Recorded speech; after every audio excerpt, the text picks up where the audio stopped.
Juanito les acaba de hacer una introducción trayendo a sus memorias lo que pasó el domingo. Y en la noche yo le contaba a Daniel, le decía a Daniel que fue genial ese retiro, ¿sí?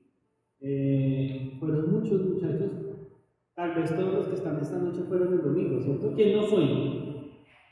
¿Danitza? Miren en la transmisión, no mentiras, no es cierto. Y el tema fue interesante, fue muy interesante. El consejo de mi papá fue muy oportuno para las edades que estaban allí, aún para nosotros los más grandecitos. Y luego Luis Meray pues también dio un tema supremamente interesante. Sin embargo, mientras estaba allí, yo pensaba en eso y pensaba en, bueno, a mí nunca me dieron esos consejos, pues en un campamento, en un evento así. Y mientras estuve allí sentado, tuve en mi memoria un personaje de la Biblia que tuvo una segunda oportunidad, que tuvo una primera oportunidad y la despreció. Y la primera oportunidad,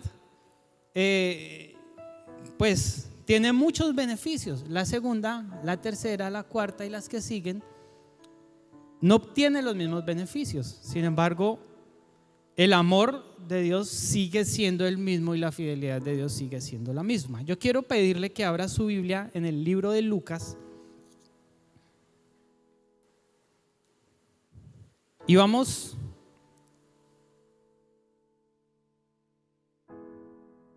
a hablar esta noche acerca de la parábola del hijo pródigo. Y no la voy a leer porque quizá me demore mucho, porque además creo que todos los que están acá la han leído. ¿Quién no la ha leído, la parábola del hijo pródigo? ¿Quién no se sabe la historia del pródigo? ¿Cierto? Era un padre que tenía 2 hijos, uno mayor, y el menor pidió la herencia y se fue lejos y se gastó la herencia y todos los bienes que tenía. Y luego se consiguió un trabajo en un hato de cerdos, cuidando cerdos, y estaba aguantando hambre y quería comer de la comida de los cerdos. Entonces luego vuelve en sí, reflexiona y dice: tengo que volver a la casa de mi padre y le voy a decir que estoy arrepentido. Llega a casa de su padre lo recibe con los brazos abiertos, hace una gran fiesta, una celebración. Luego aparece su hermano con un corazón de envidia por lo que está sucediendo, ¿cierto? Pero el pródigo tiene una segunda oportunidad. Es básicamente eso lo que dice el pasaje, ¿sí? Si usted quiere los detalles, pues léalo en la casa para que alcancemos. Y bueno, yo pensaba, necesitamos aclarar, por ejemplo, cuando hablamos de otra oportunidad, de una segunda oportunidad, ¿a qué nos referimos, cierto? Bueno, tenemos primero que aceptar que necesitamos una segunda oportunidad en la eternidad, en lo espiritual. Y creo que básicamente esta era la esencia del retiro del domingo, ¿sí? Que Dios nos dé una segunda oportunidad. Y en el caso de la charla del pastor, él hablaba acerca del pecado moral, ¿cierto? Y todos los derechos que el pecado moral nos hace perder, ¿cierto? La vergüenza que produce, el efecto que produce en nuestro corazón, en nuestras emociones, bueno, en toda la esencia del ser humano. Y cómo es necesario venir a Dios y decirle: Señor, perdóname porque soy un vil fornicario, perdóname, ¿cierto? Esa es la segunda oportunidad espiritual. Hay otras oportunidades mucho más terrenales y que aún también Dios nos la da. Por ejemplo, la oportunidad de seguir viviendo. Piolín tuvo un accidente grave, ¿cierto? Y un día hablábamos con él y él me decía: es que Dios me dio otra oportunidad de seguir viviendo. A mí me dicen: uy, Juancho, a usted el Señor le dio otra oportunidad para seguir viviendo. Tenemos una nueva oportunidad de seguir viviendo en ciertas situaciones. Bueno, por ejemplo, en las relaciones humanas, ¿cierto? Entonces usted pelea con su novia, porque los novios pelean por bobadas. Entonces usted pelea con su novia y su novia haga: no, yo no vuelvo con usted, váyase, no me llame, no me busque, no me escriba, y usted todo arrepentidito ahí, porque cuando somos novios perdemos la cordura. Entonces ella nos da otra oportunidad, ¿cierto? Una segunda oportunidad, y en esa nueva oportunidad nosotros nos cuidamos en no cometer los errores que nos llevaron a casi perderla una primera vez, ¿cierto? Sucede con Dios, naturalmente sucede con Dios.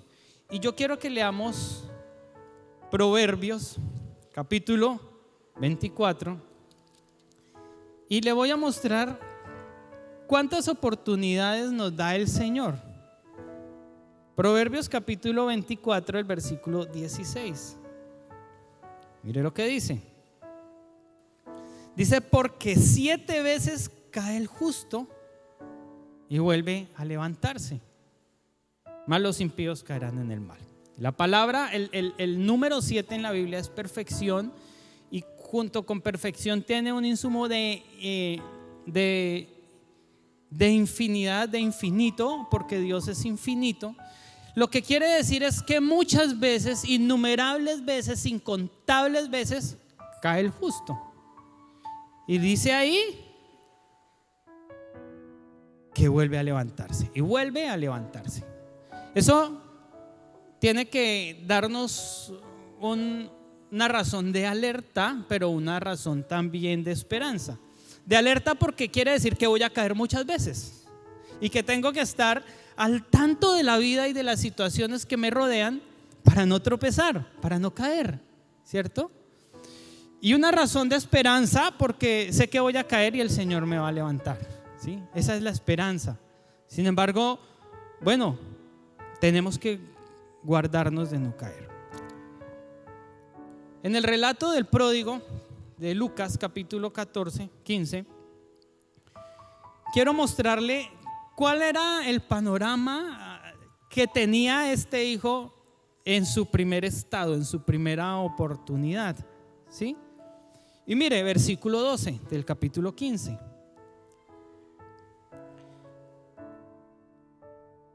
Dice: bueno, también dijo un hombre tenía 2 hijos, y el menor de ellos dijo a su padre: Padre, dame la parte de los bienes que me corresponde, y les repartió los bienes. Imagínese, está el padre con sus 2 hijos en la mesa cualquier día, y el hijo menor, que es un poco más rebelde, ¿cierto? No estoy diciendo que todos los hijos menores sean rebeldes. Este hijo menor, quizá un poco más rebelde, más desprendido de su padre, se sienta en la mesa como con cierto orgullo y le dice: bueno, yo tengo unos derechos con usted, y entre esos derechos tengo unos derechos legales, que es el derecho a la herencia. Cuando usted se muera, usted tiene que darme una parte a mí. Usted sabía que si su padre tiene mucho dinero, aunque hoy no esté viendo por usted legalmente, cuando se muera va a tener que dejarle algo. Pues este hijo se adelantó a los hechos, y él, en este versículo, alcanzo yo a vislumbrar algunos derechos fundamentales que él tenía. Por ejemplo, mire, él le dice al papá con gran propiedad, le dice: Padre, dame la parte de los bienes. Padre, o sea, tenía una relación familiar con él que podía decirle papá. Usted no le dice papá a cualquiera, ¿cierto? Le dice papá a su papá, o quizá al compañero de su mamá que se comporta a la altura de un padre, y quizá puede decirle papá. Algunas situaciones se dan, pero no le decimos padre a cualquiera. Tenía el derecho a tener un padre. ¿Y qué significa el derecho a tener un padre? Significa el derecho a tener un apoyo económico, un apoyo moral, un apoyo emocional y un apoyo espiritual. Este era un padre que le daba para satisfacer sus necesidades económicas. Este era un padre que cuando el hijo estaba triste y llorando venía y lo abrazaba y lo consolaba. Este era un padre que oraba con él, que leía la Biblia con él, que le enseñaba la palabra de Dios. Era un padre que le brindaba apoyo en todos los sentidos para el ser humano. Y tenía este derecho como hijo tenemos esos derechos. Ahora, tenía un hogar, vivía en la casa del padre, estaba en la casa del padre. Y lo notamos al final de la historia cuando él dice: yo iré a la casa de mi padre y le diré: Padre, he pecado contra el cielo y contra ti. Él vivía en ese lugar, tenía su habitación independiente con baño privado para él, tenía comodidad, vivía en la casa del padre, tenía un hogar. ¿Qué significa? Esto significa que tenía la garantía de que sus necesidades estaban satisfechas. Cuando él tenía hambre, sencillamente iba y abría la nevera y sacaba y comía lo que quería, ¿cierto? Semanalmente quizás el papá le daba algo de dinero para que viviera su semana. Cuando le faltaba ropa, zapatos, el papá le compraba, ¿cierto? Eso significa que tenía un hogar, que tenía garantizadas las necesidades físicas. Y mire que eso es una gran bendición, ¿cierto, Piolín? Cuando uno sale de la casa y deja a papá y mamá que me daban todo, y entonces yo tengo que empezar a comprar mis propias cosas, mi ropa, a pagar la luz, el agua, ¿cierto? Ya que ya nos empieza a doler el bolsillo, las cosas cambian y cambian mucho. Este hijo no sabía de eso, no tenía ni idea de eso, porque el que subsidiaba todo era el papá. Tenía un hogar, tenía el derecho legal adquirido a la herencia. Sabía que el papá era un hombre muy rico, era un hombre ganadero, por lo que parece ser muy rico, tenía bienes, propiedades, tenía ganado.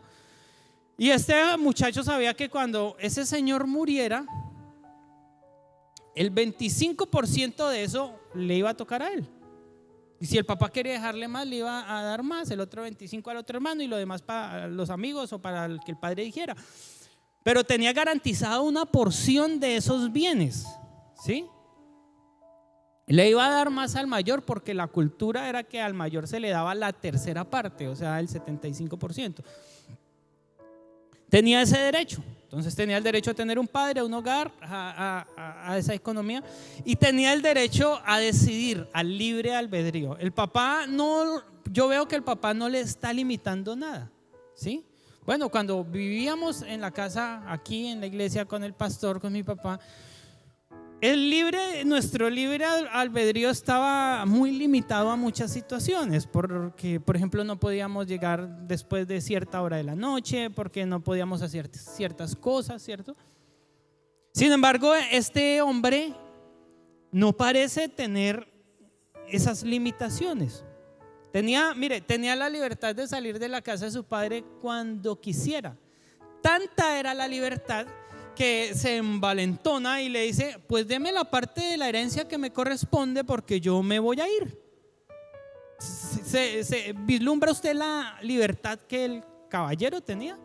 Pues él se podía ir cuando quisiera de la casa. Quizá el papá algún día le dijo: mijo, cuando ustedes quieran ir, ahí está la puerta, váyase, nadie los está amarrando.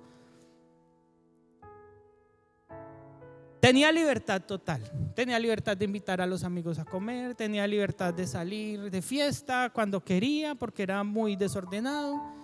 Tenía libertad de poner música a todo volumen en la casa, tenía libertad de quedarse durmiendo hasta las 10 de la mañana, tenía libertad de estudiar y de no estudiar si no quería. Tenía las libertades que quería. Lo que no tenía libertad era de limitar las consecuencias que le iba a traer su decisión. Eso sí, no era libre de decidir sobre esas consecuencias. Ahora, versículo 13: ¿qué actos le hacen perder esos derechos que tienen, que son esa gran oportunidad? Versículo 13 dice: no muchos días después de que se sentaron a la mesa y le pidió la herencia, no muchos días después, juntándolo todo, el hijo menor se fue lejos a una provincia apartada, y allí desperdició sus bienes viviendo perdidamente. ¿Qué actos le hacen perder ese derecho que tenía como hijo. Lo primero es una mala decisión, y de eso hablaron el domingo. Y dentro de esa mala decisión está enmarcada por un afán. Quería hacer las cosas ya. Y los jóvenes queremos hacer las cosas ya, ¿cierto? Uno quiere ya las cosas rápido, quiere tener por lo que está ahorrando ya, quiere, no sé, hacerse novio de la chica que le gusta ya, que esa china le diga que sí rápido, ¿cierto? Hay un afán. Y aquí dice que no muchos días después, él no esperó mucho. Eso me enseña que él tenía falta de proyección, él no planeó las cosas muy bien. Porque los jóvenes no planean el futuro muy bien, o la mayoría.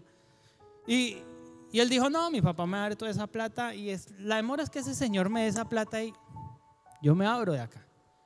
Quizás se demoró porque el papá tenía que hacer algunos trámites legales, traspasarle algunos bienes, algunas casas a nombre de él, hacerle las escrituras, yo qué sé.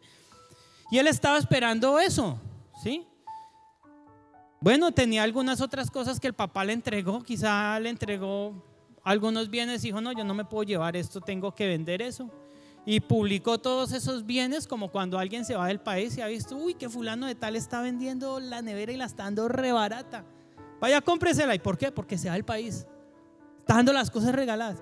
Así le pasó a este. Estaba vendiendo las cosas que tenía baratas porque necesitaba irse, tenía afán. No pensó, no se proyectó a lo que iba a pasar. No dijo, uy, mi papá me va a dar todos estos bienes, voy a montar una gran empresa y voy a empezar a producir. Eso no lo dijo, ¿cierto? El afán. Número 2, la independencia y la necedad. Dice que no muchos días después, juntándolo todo, bueno, se fue lejos a una provincia apartada. Él quería ser 100% independiente de su padre, de los criados de su padre, de sus familiares, que nadie viera lo que él estaba haciendo. Esa decisión de independencia, ese deseo de independencia que es impulsado por la necedad, por la falta de sabiduría, lo llevaron a perder los derechos o esa oportunidad inicial que tuvo. Se fue a una provincia apartada para poder hacer lo que quería, porque en lo oculto podemos hacer muchas cosas que no nos van a afectar o no van a afectar nuestro buen nombre frente a la sociedad, ¿cierto? Y allá en la casa no lo podía hacer porque pues no quería defraudar quizá al padre. Número 3, en esos actos que le hicieron perder el derecho, el desperdicio de los recursos. Ahí dice, y allí desperdició sus bienes viviendo perdidamente. Mire lo enfático que es Jesús al contar la historia. Le dice que desperdició, no utilizó bien nada, no compró nada útil, no gastó en nada útil, no dio una ofrenda, no ayudó a un necesitado, no hizo nada útil, lo desperdició todo. Se lo gastó en fiestas, se lo gastó en tragos, se lo gastó en mujeres, ¿cierto? En paseos, en cosas vanas. Dice ahí. Y dice, desperdició sus bienes viviendo perdidamente. Ahí da el objeto en lo que se gastó el dinero, en perdición. Ese acto lo llevó al fracaso. Versículo 14, y cuando lo hubo malgastado, 3 veces lo dice, vivió perdidamente, desperdició y lo malgastó. Es tan enfático Jesús en decir que cuando nos apropiamos de esa libertad que tenemos como hijos y despreciamos los derechos que Dios nos da, entonces nosotros botamos como basura todo lo que el Señor nos da, todas las oportunidades que tenemos delante de Dios. Por eso es tan enfático. Eso me demuestra que dentro de esos actos tuvo un estilo de vida de perdición. Cambió la forma de vivir. Cambió total la forma de vivir. Otro estilo de vida, muy diferente al que llevaba en la casa de su padre. Bueno, ese estilo de vida estuvo enmarcado en eso, ¿no? En el desperdicio del dinero.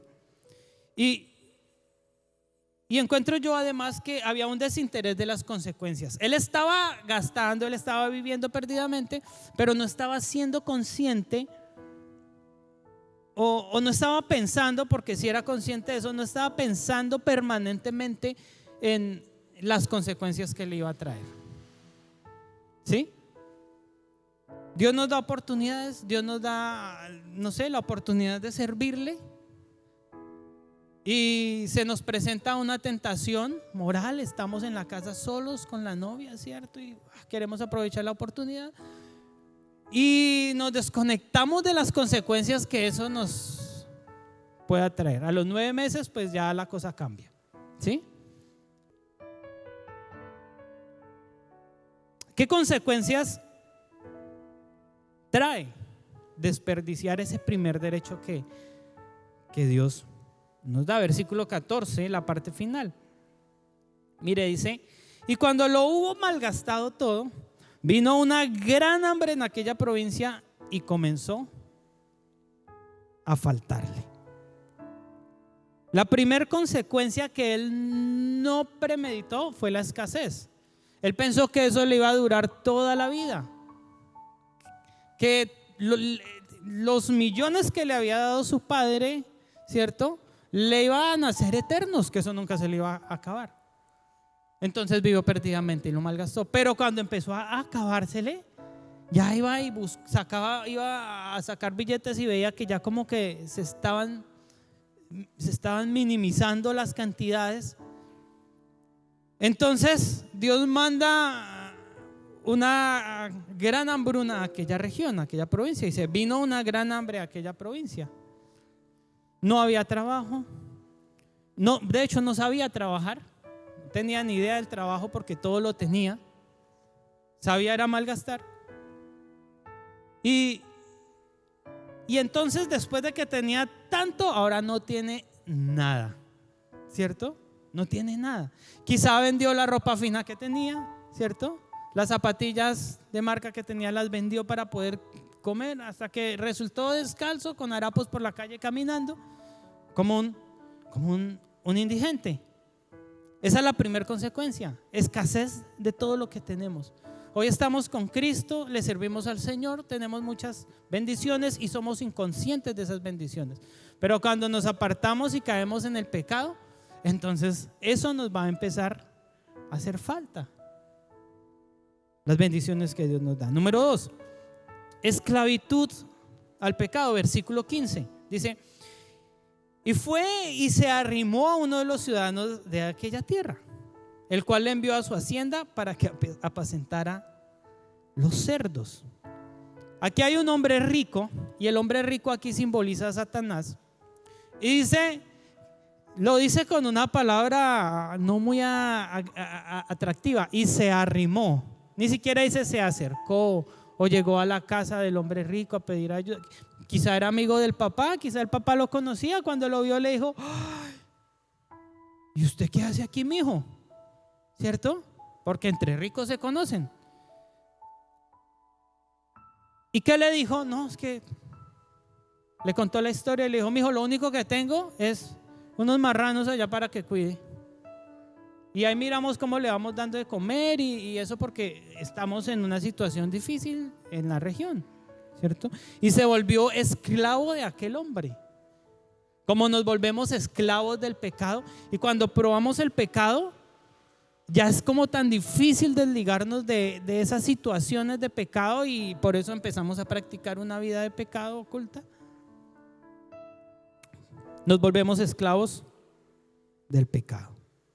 Y esta fue una esclavitud obligada. O hacía eso o se moría de hambre, ¿cierto? Estaba obligado, y el pecado así nos obliga. Versículo 16, la parte final.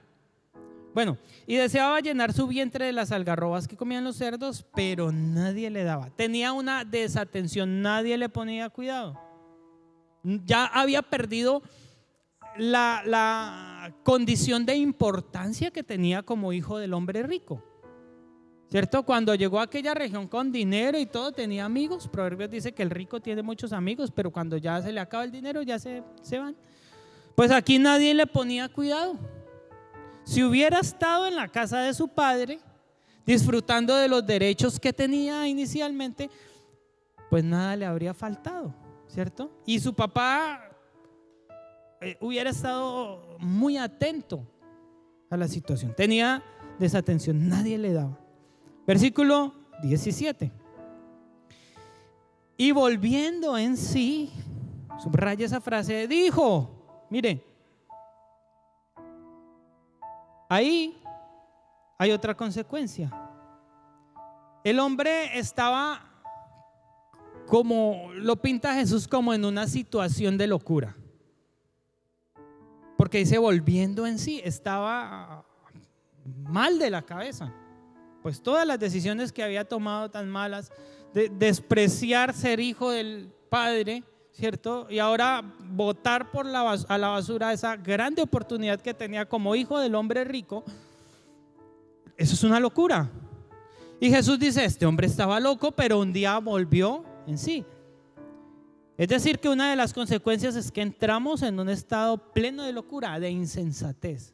Y entonces usted ve al que cantaba, al que tocaba, al que se paraba en la puerta, al joven que corría y servía, esclavo del pecado, y uno dice, pero este cómo no se da cuenta de esa vida que está teniendo. Mire cómo está sufriendo, mire las necesidades que está pasando. Pues está loco. No está siendo coherente y cuerdo, porque el pecado nos quita la coherencia. Pero el hombre volvió en sí. Entonces tomó por primera vez en su vida una buena decisión. Y aquí es donde aparece la segunda oportunidad para él. Bueno, quizá con el padre habría tenido otras, no lo sabemos. Aquí el hombre vuelve a empezar, como la canción. Así le puse a mi bosquejo, yo soy malo para los títulos. El hombre vuelve a empezar a partir de lo que vamos a leer. Y hay unos pasos para uno aprovechar otra oportunidad que Dios le da, ¿sí? Sí, Dios nos da otra oportunidad, pero ¿cómo empiezo yo? ¿Cómo accedo yo a esa nueva oportunidad que Dios me da? Porque ya perdí la primera. Voy a tratar de, en 10 minutos, darle los pasos. Los pasos son reflexión, decisión, acción, confesión y omisión. Vamos a ver si alcanzamos. Versículo 17, reflexión. Entonces dice, y volviendo en sí dijo, ¿cuántos jornaleros en la casa de mi padre tienen abundancia de pan y yo aquí perezco de hambre? Me levantaré, iré a mi padre y le diré, Padre, he pecado contra el cielo y contra ti, ya no soy digno de ser llamado tu hijo, hazme como uno de tus jornaleros. El hombre estaba loco, estaba fuera de sí. En un momento como que se le ilumina la cabeza y tiene un momento de coherencia y mira a los cerdos y se mira, ¿y yo qué hago acá?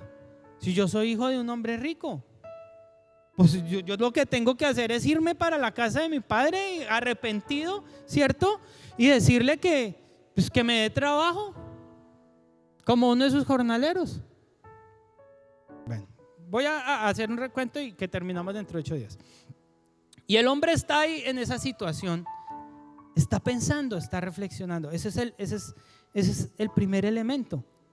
En Daniel 4 hay el ejemplo de un rey. Es muy parecido a Nabucodonosor. Léaselo en la casa. Y Nabucodonosor era un hombre rico que tenía mucho dinero, que era rey, que tenía poder y tenía esa gran oportunidad de ser el rey de Babilonia. Y peca contra Dios y Dios le quita esa oportunidad que tenía y lo manda al monte a vivir como un loco, en locura. Y dice que comía pasto y que sí, era un loco. Estaba fuera de sí. Y el pasaje, venga a ver si lo encuentro, está en Daniel. Para que cerremos ahí. Daniel capítulo 4.